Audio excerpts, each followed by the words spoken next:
So, gagamit ka tayo ng sugar naman. And, day 1 natin ngayon. And, gamitin natin itong toner. So, yung toner ng sugar dolls. Ang dami na kasing salt, 1.7. Yan yun. So, nakaroons ako. So, kakagamit ko lang kasi ng Hickory last month. So, ayan. Hirap lang. Upward motion daw, sabi mo sa box.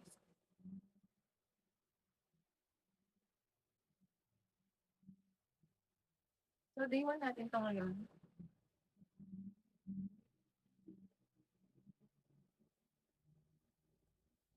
Ngayon, isama na rin natin yung leeg natin. Magdadrop ako ulit.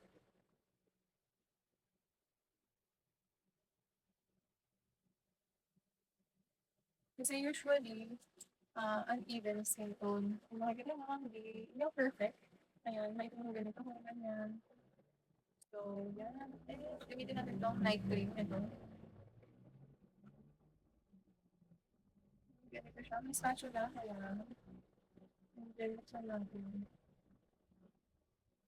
Yung sa nito ay parang, ano mo yan?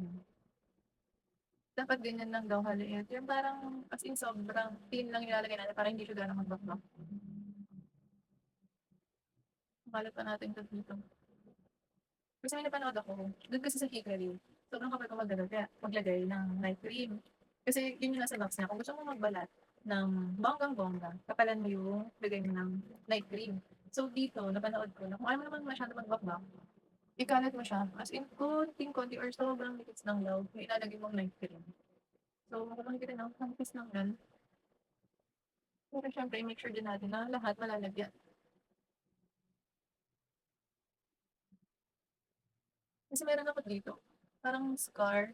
Kasi kasi di ba ang tawag dyan, nag-rejuve ako tapos ang nangyari, kinamot ko ng gano'n. Eh, siyempre manipis yung skin natin 'pag naggaganito tayo. So, kung yung gagayahin niyo na 'pag yung nagre-rejuve kayo ay nag-aano kayo, nagkakamot sa mukha.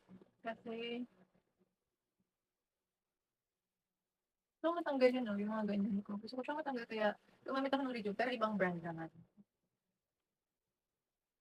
So ayan, nakapaglagay na tayo. And night cream, pero gusto ko maglagay nitong brightening moisturizer ng Original.